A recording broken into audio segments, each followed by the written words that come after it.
Part 2, the secret structure of a great talk. Breaking it down. I recapped a little bit here. So here's where we ended last time. Two is in the way it was communicated. Because if you communicate an idea in a way that resonates, change With this will kind of like happen, change the and you can world, change the motivational world. speaker, blah, blah, blah. So my Doesn't really have an family, we impact. collect these vintage European posters. Every time we go to Maui, we go to the dealer there. And he turns these great big posters. I love them. They all have one idea and one really clear visual that conveys the idea. Nancy, why didn't you start with this? Could you imagine if we hadn't heard any of the previous stuff? And if you're watching, starting with part 2, you have no idea what I'm talking about.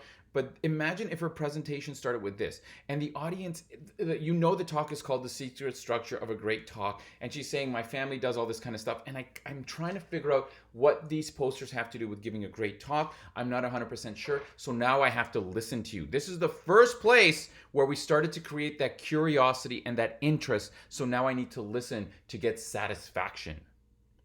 I have no idea how this relates. I have no idea. I'm trying to figure it out. I'm thinking maybe like a strong message on a poster and one strong message. I don't know. Idea. They're about the size of a mattress. They're really big. They're not as thick as a mattress, but they're big. And the guy will tell the story as he turns the pages. And this one time I was flanked by my two kids. This is a great little story, how to open a He presentation. turns the page and this poster's underneath. And right when I lean forward and say, oh my God, I love this poster, both my kids jump back and they're like, oh my God, Mom, it's you. And this is the poster. That was great. That should have been her opening. She wasted the first minute disengaging the audience. And now with that story and then this little thing, we're getting a response. We created humor without trying to be funny, and we're setting people up because we're still not sure where to go. We're still not sure where this is going in terms of the idea. And that's what I like about this part. So yeah, like, fired up. The thing I loved about this poster was the irony. Here's this chick all fired up, headed into battle as the standard bearer, and she's holding these little suavitos baking spices. If you were watching this, you would be sitting there going, what does this have to do with the secret structure of a great talk? And you're trying to figure it out. It's a very nice, simple visual, and you're entertained, and you're wanting to find out more. And now watch as she starts to make this relationship, because I think this is where it's happening. I bet you anything, I think getting fired up about something that people don't get fired up about is her point. I think that's what it's going to be, but I'm not sure. But I want to find out. So you got me, Nancy, here. Like something so seemingly insignificant, though she's willing to risk, life and limb to promote this thing. So if you're to swap out those little suavitos baking spices with a presentation, that's me, pretty fired up. Called it. That's not to say it wasn't good, because I wasn't sure. And remember, that uncertainty equals interest, because now I need to find out. It's like if you ever watch a show that ends with a cliffhanger, you're like, oh, that's how it's ending?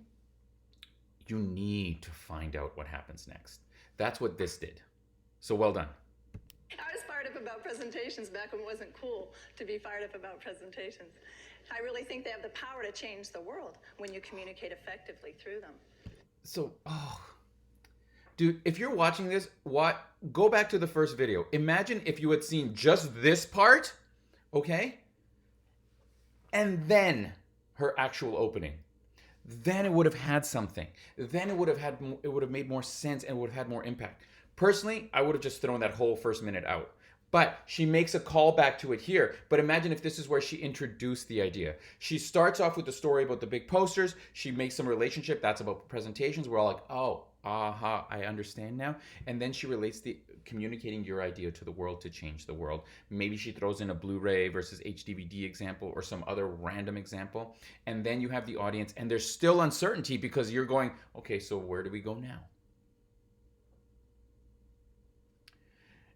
And before I have a heart attack because I get too worked up about this stuff, I'm going to end it here. Video 2 is good opening. Video 1 will be called bad opening. Check them both out if you're watching this one for the first time, first before the other. Thank you so much.